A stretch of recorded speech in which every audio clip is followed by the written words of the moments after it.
नमस्कार, आप देख रहे हैं कशिश न्यूज और आपके साथ मैं हूं दीपक शर्मा। विश्वविद्यालय अनुदान आयोग यानी कि यूजीसी के आंकड़ों के अनुसार पिछले 5 वर्षों में भारत के विश्वविद्यालयों और कॉलेजों में जाति आधारित भेदभाव की शिकायतों में 118% से अधिक की वृद्धि हुई है। चौंक है ना, 5 वर्षों में जाति आधारित भेदभाव की शिकायतों में 118% की वृद्धि का आंकड़ा चौंकाने वाला ही है। लेकिन ये ऐसा नहीं है जिसे एजेंडे की आग को सुलगाकर सामाजिक ताने बाने को झुलसा दिया जाए। देश भर में 5 सालों में 2019-20 के 173 शिकायतों की तुलना में 2023-24 में यह संख्या 378 हुई। इस अवधि में 704 विश्वविद्यालयों और 1553 कॉलेजों के समान अवसर प्रकोष्ठ यानी कि ईओसी और SC/ST प्रकोष्ठ में कुल 1160 मामले आए, जिनमें से करीब 90% मामलों का निपटारा कर लिया गया। इसके बाद भी कोर्ट ने यूजीसी के नए प्रावधानों को सुप्रीम कोर्ट ने 29 जनवरी 2026 को यूजीसी के promotion of equity in higher education institutions regulations 2026 पर रोक लगा दी। कोर्ट ने कहा कि ये नियम स्पष्ट नहीं है, बहुत दूरगामी परिणाम वाले हैं और इससे समाज विभाजित हो सकता है, साथ ही एक सामान्य वर्ग के लिए भेदभावपूर्ण हो सकता है। इस रोक के बाद 2012 वाले नियम ही प्रभावी बने रहेंगे। बावजूद इसके वामपंथ जो जात पात की बेड़ियों से बाहर होकर बदलाव की बात करते हैं, अपनी सियासी सुविधा अनुसार विरोधियों पर इसी जात पात के बहाने हमलावर रहते हैं। बिहार विधानसभा में ब्राह्मणवाद को लेकर विवाद हो गया। वामपंथी विधायक पर समाज में विद्वेष की आग भड़काने का आरोप लग गया। लेकिन कौन कितना सही है? शिक्षा के इन सामाजिक बेड़ियों को तोड़ समाज सुधार के प्रयास कितने कारगर माने जाएंगे जब वहां जात पात की सियासी बिसात बिछाई जाने लगी हो? ऐसे में सवाल तो पूछेंगे कि जब यूजीसी रेगुलेशन पर विवाद तो क्यों आया ब्राह्मणवाद? सवाल का जवाब लेंगे हमारे साथ इस मुद्दे को लेकर विधानसभा के अंदर और विधानसभा के बाहर सत्ता पक्ष पर हमलावर रहने वाले भाकपा माले के विधायक डॉक्टर संदीप सौरभ जी जुड़े हुए हैं। संदीप जी, आपका बहुत बहुत स्वागत है। हमारे साथ सत्ता पक्ष की ओर से भी कुछ सदस्य, कुछ मेहमान जुड़ेंगे। साथ ही हमारे विशेष संवाददाता राजीव रंजन भी इस पहलू पर किस तरह की हलचल गहमा गहमी देखने को मिली वो जानकारी हमारे साथ साझा करेंगे। डॉक्टर संदीप सौरभ जी, सबसे पहले तो आपके सियासी भाव और समाज के प्रति आपके सियासी विचारधारा के समर्पण की हम सराहना करते हैं। हम अपने दर्शकों को बता दें कि कुछ ही देर में आपको फ्लाइट पकड़नी है और आप एयरपोर्ट के बाहर खड़े होकर हमारे इस कार्यक्रम से जुड़े हैं। इसके लिए हम आपका आभार व्यक्त करते हैं, आपको धन्यवाद देते हैं। और अब विषय पर आते हैं। डॉक्टर संदीप सौरभ जी, बात यूजीसी की हो रही थी, ब्राह्मणवाद का जिक्र क्यों? क्योंकि हम जानते हैं वामपंथी संगठन जात पात के बेड़ियों को तोड़ने की बात करते हैं, लेकिन जब विपक्ष पर आरोप लगाना होता है तो इन्हीं बेड़ियों में उन्हें जकड़ने का प्रयास करते हैं। ऐसा क्या चल रहा है?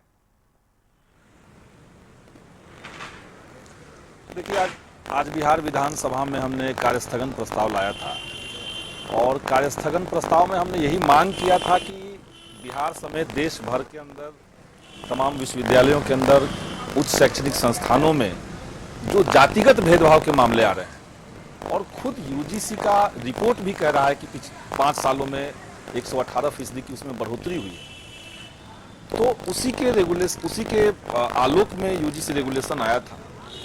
हमने कहा कि देश भर में यूजीसी रेगुलेशन को संस्थानों के अंदर इसलिए लागू करना जरूरी था क्योंकि विश्वविद्यालयों में, शैक्षणिक संस्थानों में, कैंपसों में लगातार जातिगत उत्पीड़न हुए हैं। हम लोग विश्वविद्यालय से निकले हुए छात्र हैं, हम लोगों ने देखा है कि विश्वविद्यालयों में जातिगत उत्पीड़न के मामले आते हैं, उसके खिलाफ लड़ाई लड़ी। अब सरकार के ऊपर यह जिम्मेदारी थी कि इसको बढ़िया तरीके से लागू करवाया जाए।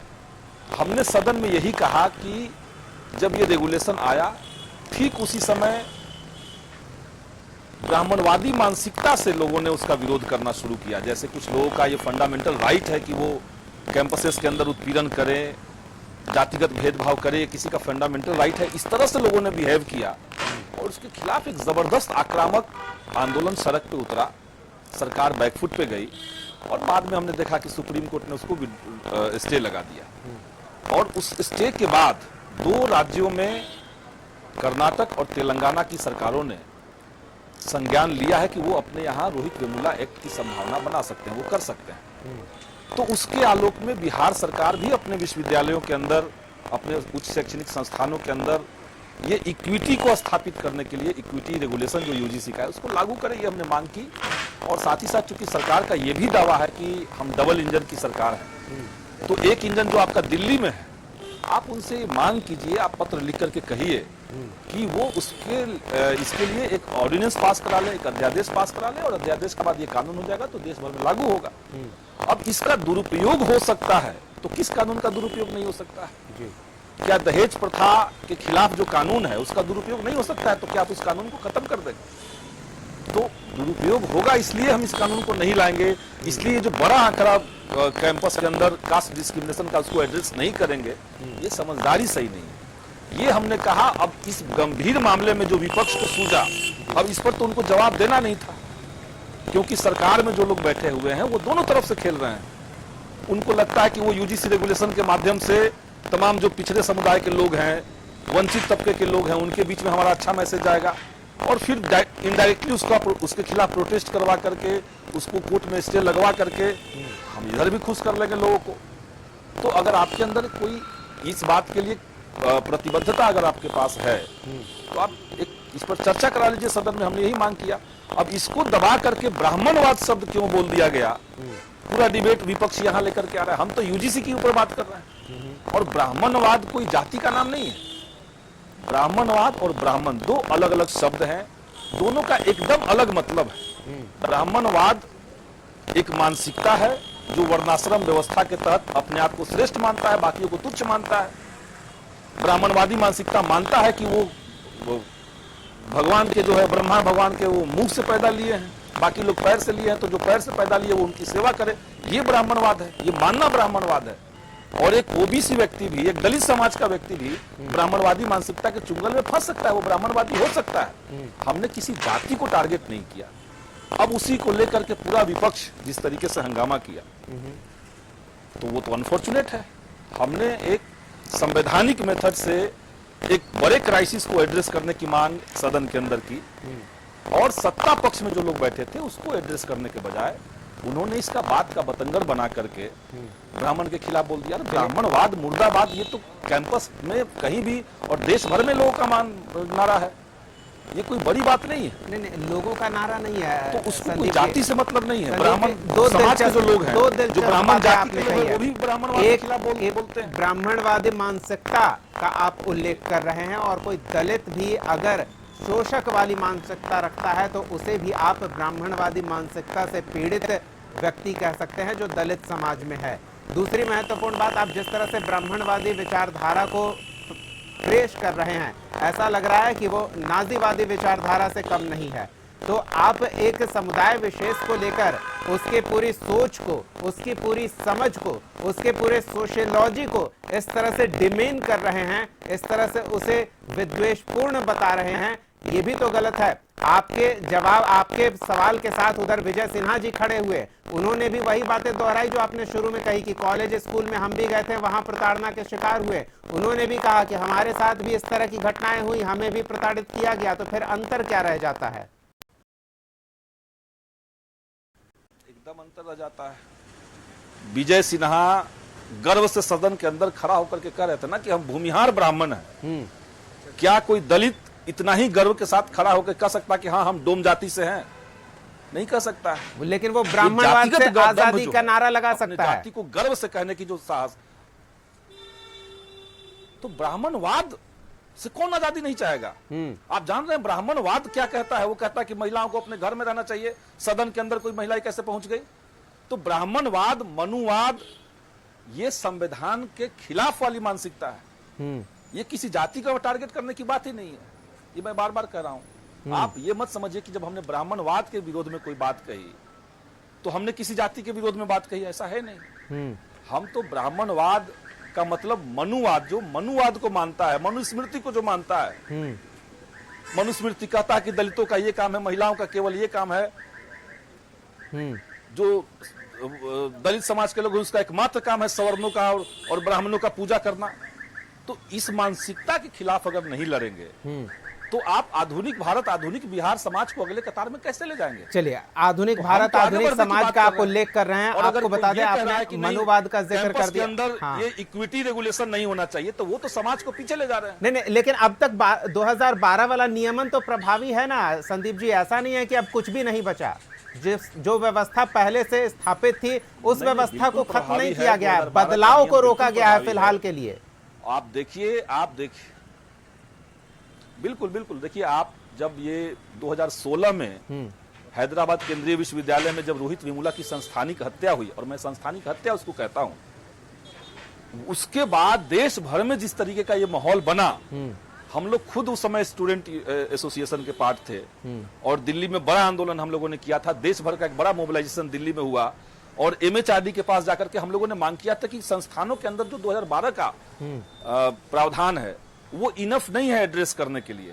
तो हम लोगों ने उस समय रोहित वेमुला एक्ट की मांग की थी और रोहित वेमुला एक्ट का मतलब था, उसमें बहुत सारी बातें थी, सारी बातें इसमें नहीं है, इस इक्विटी रेगुलेशन में है।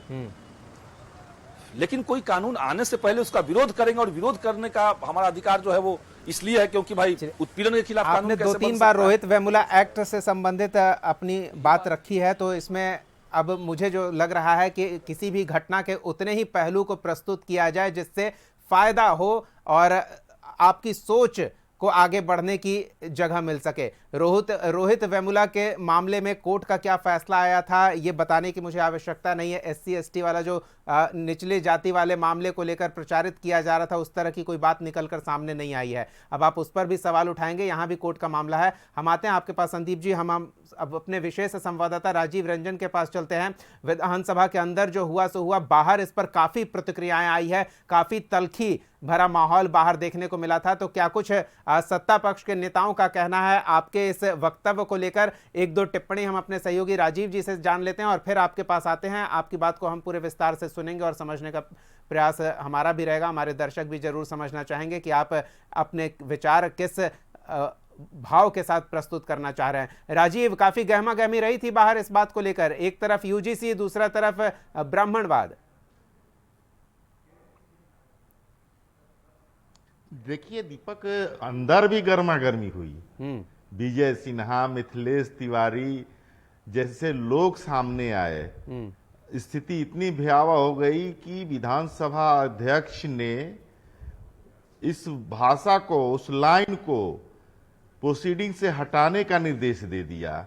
बाहर जब बात आई, चारों तरफ से बात चलने लगी। अभी मैं आया था भाजपा के शाहपुर भोजपुर के विधायक राकेश ओझा जी के घर पे, उनसे हमारी बात हुई थी और वो बैठने के लिए बोले थे, लेकिन उनकी तबीयत अकस्मात थोड़ा खराब हो गई, जिसके चलते मैं अब खड़ा हो गया हूं। तो बाहर जो बात आई उसमें यही बात आई कि कहीं ना कहीं से ब्राह्मण को लेकर के ये टारगेट किया गया है। और ये जो यूजीसी का मामला है, अब चूंकि सुप्रीम कोर्ट में है, सुप्रीम कोर्ट ने नकारा नहीं है या उसे रिजेक्ट नहीं किया है, बस रोका है सुनवाई होने तक। तो ये मामला जब सुप्रीम कोर्ट में है तो इस पर बहस की क्या गुंजाइश बनती है, और उसको लेकर के ब्राह्मणवाद को लेकर के हमला करना, ये कहां से गुंजाइश बनती है? ये बीजेपी एनडीए के नेताओं का कहना है। मिथिलेश तिवारी से मैंने जब बाहर बात की, अभी शायद आप दर्शकों को सुना भी रहे होंगे, जब मिथिलेश तिवारी से हमारी बात हो रही थी, तो उनका कहना है कि ब्राह्मण जाति है तो वो पूजा कराती है, उसमें ज्यादा कर्मकांडी होते हैं। कहीं भी पूजा करने जाते हैं तो अंत में क्या बोला जाता है? धर्म की जय हो, अधर्म का नाश हो, और विश्व को लेकर के कहा जाता है में कि सद्भाव हो और विश्व का कल्याण हो। तो सद्भाव और कल्याण को साथ में रखा गया है जी, विश्व का कल्याण हो। हाँ, तो ये लाइन उनका कहना था। तो जब ये ब्राह्मण है, वही ब्राह्मणवाद है, इसको लेकर के क्यों इतना हमलावर हैं ये? और रह गई बात कि विजय सिन्हा ने कहा कि वो जब टेक्निकल की पढ़ाई मुजफ्फरपुर में कर रहे थे तो वो भी रैंगिंग के शिकार हुए थे। स्थिति इतनी भयावह हो गई थी, जबकि वो भूमिहार ब्राह्मण अपने को कहे, उन्होंने कहा, तो स्थिति इतनी भयावह हो गई थी कि विजय सिन्हा पढ़ते हुए उन्हें हॉस्टल से बाहर कर दिया गया था। तो क्या सबके साथ हो सकता है? लेकिन नहीं, इस तरह के मामलों में कोर्ट का भी इस तरह का वक्तव्य आ चुका है। और हम बता दें कि कहा गया है कि व्यक्तिगत टिप्पणियों को सामाजिक या समाज के विद्वेष के साथ की गई टिप्पणी के तौर पर देखा जाना उचित नहीं होगा। चलिए हम डॉक्टर संदीप सौरभ के पास फिर से चलते हैं। संदीप जी, मैं दो चीज आपके सामने रखूंगा और उसके बाद ब्राह्मणवाद को लेकर और यूजीसी नियमन को लेकर आप जो अपनी बात रख रहे हैं, दोनों ये घालमेल कैसे हो गया, थोड़ा वो भी समझने का प्रयास करेंगे। एक तो मंडल कमीशन किसने बनाया, तो वो जनता पार्टी के मोरारजी देसाई जो ब्राह्मण थे।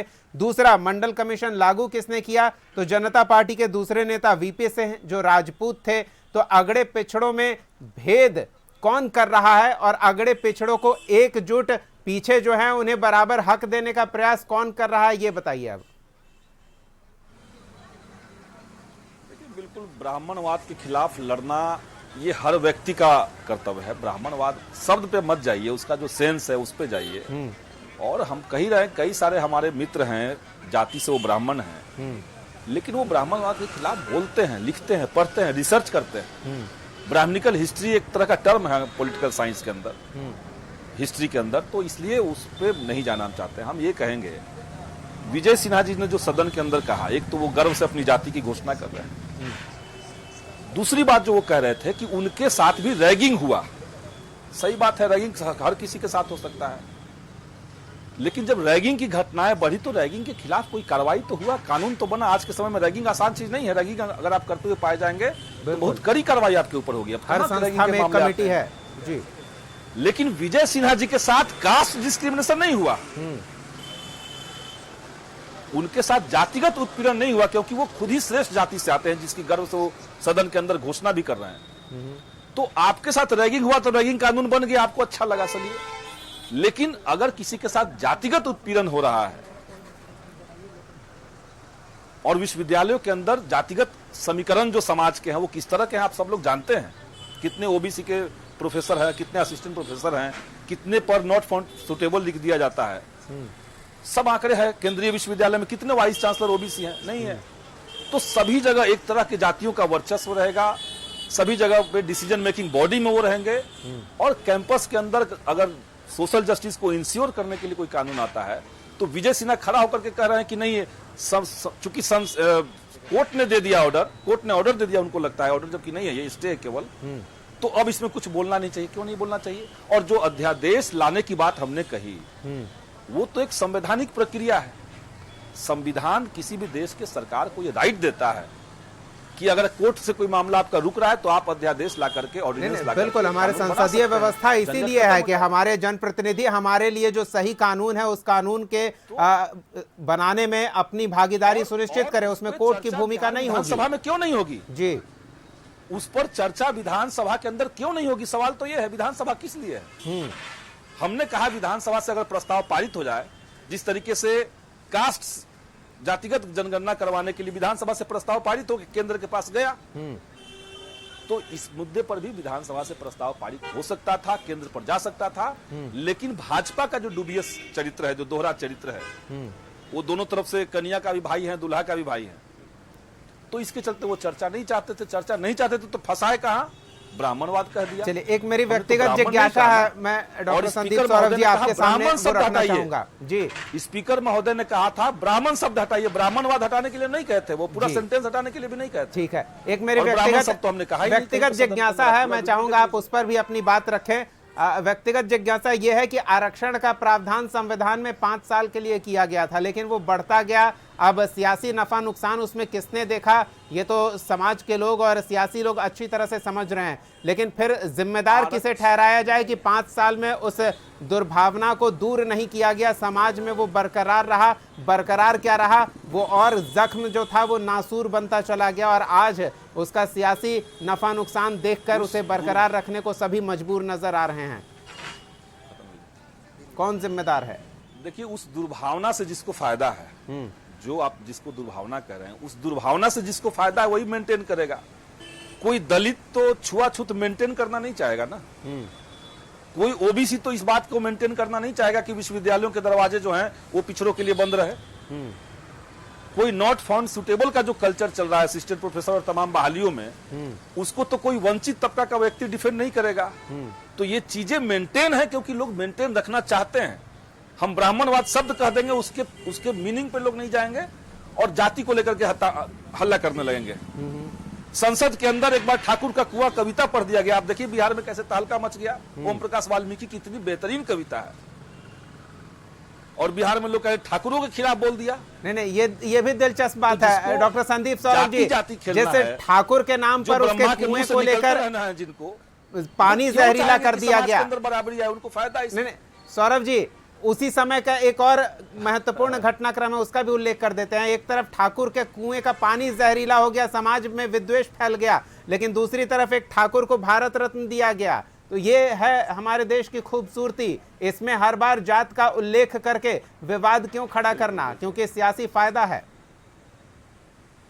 फिर से मैं कह रहा हूं, मैं जाति का उल्लेख नहीं किया हूं, इसको भूल जाइए। वो विचारधारा है, ब्राह्मणवादी विचारधारा एक विचारधारा है, ये जाति नहीं है। जाति का उल्लेख हमने नहीं किया। तो इस धारा के चपेट में कौन कौन लोग आएंगे? अब कौन कौन लोग आ रहे हैं आप देख रहे हैं। 2016 में रोहित वेमुला आए, पायल तड़वी आई, दर्शन सोलंकी आए। देश के तमाम विश्वविद्यालयों में दुनिया भर के उदाहरण आपको मिल जाएंगे। आप एक बार, आप लोग मीडिया में हैं, आप दिल्ली एम्स चले जाइए, वहां पे डॉक्टर्स के बीच में जाइए और उनसे पूछिए कि आपके यहाँ जो डिबेटिंग क्लब है, जो कल्चरल क्लब है, उस क्लब में किस जाति के लोग रह रहे हैं, किसको नहीं रहने दिया जाता है। सब चीज सामने, सबका आंकड़ा है, सब डेटा है।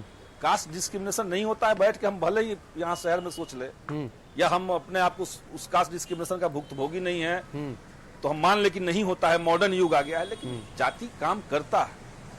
और विजय सिन्हा जी का जाति हमारी तो बस इतनी ही कामना है कि जाति काम करे, लेकिन तभी करे जब इसका सकारात्मक पहलू का उल्लेख किया जाए। लेकिन जाति तब काम करता है हमारे देश में जब नौकरी के लिए, एडमिशन के लिए फॉर्म पर भरना पड़ता है और उसके लिए अलग से प्रमाण पत्र लेना पड़ता है। लेकिन जो जनरल हैं उन्हें फॉर्म भरने या प्रमाण पत्र के बाध्यता से दूर रखा गया है, पर उसके लिए प्रक्रिया थोड़ी और जटिल हो गई है। तो दोनों पहलू, दोनों पक्ष अपनी अपनी पीड़ा के साथ समाज में जी रहे हैं, तालमेल बिठाने का प्रयास कर रहे हैं। लेकिन ये तालमेल तभी बैठेगा जब इस खाई को पाट दिया जाएगा, बांटने वाली रेखा को मिटा दिया जाएगा। हमारे सहयोगी राजीव रंजन इस पूरे हलचल पर आज दिन भर नजर बनाए रखे थे, तो थोड़ा उनके पास भी चलते हैं। डॉक्टर संदीप सौरभ की भी बात वो सुन रहे थे।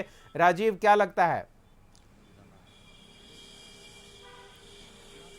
देखिए दीपक, संदीप सौरभ जी की हमने बात सुनी थी। उन्होंने ब्राह्मण शब्द का उपयोग किया था, उसको सुधारते हुए ब्राह्मणवाद कहा था। जब बात बिगड़ने लगी तो उसको उन्होंने कहा कि ब्राह्मण मैंने नहीं कहा, ब्राह्मणवाद किया है, ये बोला है।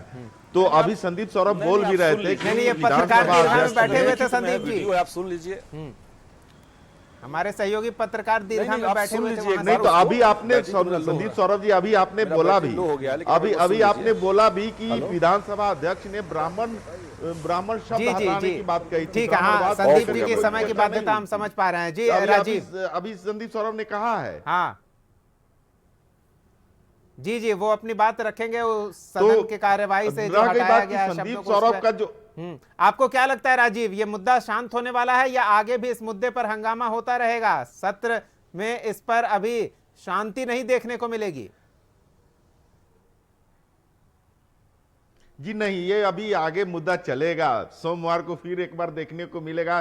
संदीप सौरभ जी भी तैयार हो गए होंगे, हमको लगता है कि अपनी बात को रखने के लिए अलग तरीके से। अभी संदीप सौरभ ने जिस तरह से अपने पक्ष में बचाव किया कि उन्होंने ब्राह्मण शब्द को इसलिए नहीं बोला कि ब्राह्मण जाति को लेकर के, ब्राह्मणवाद को लेकर के इनका कहना था। और विधानसभा अध्यक्ष अभी यही बोले थे कि विधानसभा अध्यक्ष ने बोला कि ब्राह्मण शब्द को हटाया जाए, ब्राह्मणवाद को ना हटाया जाए, अभी बोल रहे थे। और जहां भाजपा के नेता हुए, विजय सिन्हा हुए, मिथिलेश तिवारी हुए, इन लोगों का स्पष्ट कहना है कि जो मानसिकता है, लालू यादव ने जिस तरह से भूरे बाल साफ करो का नारा दिया, आज उनकी स्थिति क्या है, ये कहना है भाजपा का। जिस तरह से मायावती ने जाति विशेष को लेकर के, ऊंची जाति को लेकर के जिस तरह से नारा दिया और यूपी में सत्तासीन हुई, तो उनका हश्र क्या हुआ, ये तर्क दे रहे हैं भाजपा के नेता। और संदीप सौरभ को इसकी तैयारी करनी होगी कि उनके इस बयान को भूरे बाल साफ करने वाले से जोड़ते हुए आगे बढ़ने की दिशा में जो कदम उठाया है भाजपा के नेता या एनडीए के नेताओं का, उसका जवाब संदीप सौरभ को सोचना होगा। संदीप सौरभ आज से लग जाइए, सोमवार को इसका जवाब आपसे मांगेगा, मीडिया भी मांगेगा। जी, चलिए देखना दिलचस्प होगा कि आगे क्या होता है। लेकिन फिलहाल इस यूजीसी के गाइडलाइन पर तो कोर्ट ने रोक लगा दी है, लेकिन इसको लेकर जो विवाद खड़ा हुआ है उस पर रोक लगती नहीं दिख रही है। सवाल लगातार उठ रहे हैं पक्ष की ओर से, विपक्ष की ओर से, और अपने अपने सियासी नफा नुकसान को नाप कर सवाल जवाब हो रहा है। और इसको लेकर समाज में क्या स्थिति है उससे भी हम अपने दर्शकों को अवगत कराते रहे हैं। बहुत बहुत धन्यवाद डॉक्टर संदीप सौरभ जी, अपना पक्ष रखने के लिए, हमारे साथ जुड़ने के लिए। राजीव रंजन, आपका भी बहुत बहुत धन्यवाद। अगले एपिसोड में एक और सवाल के साथ हम फिर मौजूद रहेंगे। तब तक के लिए देखते रहिए कशिश न्यूज़।